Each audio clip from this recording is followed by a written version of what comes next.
I think that working with a car, it's interesting because, you have your exterior aspect of the car, but the whole interior aspect of the car, the power of the car, it's just like, again, an individual. We have kind of an exterior side. We have this external life.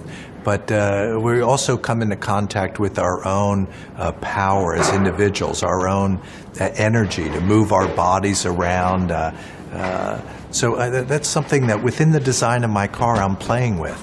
That just like the respect of the power of the car, its internal engine, when the car is not racing, when the viewer walks around this art car to look at it, they're in contact with their own power, kind of the force of their own energy that's needed to move, which constantly is making reference to the power underneath the hood of that car, that type of energy. It's interesting to look at the different art car designs, to look at the Calder and how he treated it, to look at Warhol's, to look at Lichtenstein, and everybody dealt with it in interesting ways. If you look at Andy's car, Andy, it seems to me that he's just giving everybody permission to go home and paint their car. And, just pull out a bucket of house paint and, you can paint your own car and you can do it, just as well as he could. I mean, I feel that's kind of the energy that he's saying, you can paint your own car.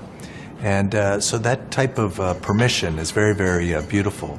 Lichtenstein's car is just, it's incredible. The aspect of the sun. Is it a rising sun? Is it a setting sun?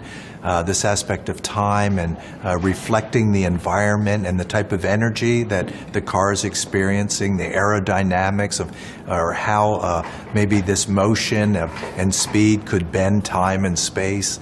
Fantastic cars. So for me to have the opportunity to make a car participate in this tradition is an honor.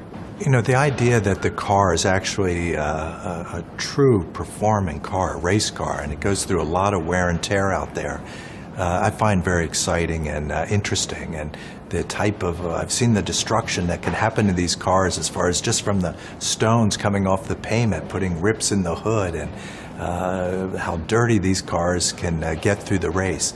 But that's exciting, and just as individuals, when we experience life, the same thing happens to us. And that type of vitality and reality and the embrace of that is something that I look forward to. I know that the car after the race, if we end up putting it in kind of a museum situation or kind of a showroom situation, we could decide to, have this repaired and bring this back to kind of a normal state, or we could leave it raw. And it'll be nice to make that decision at the end.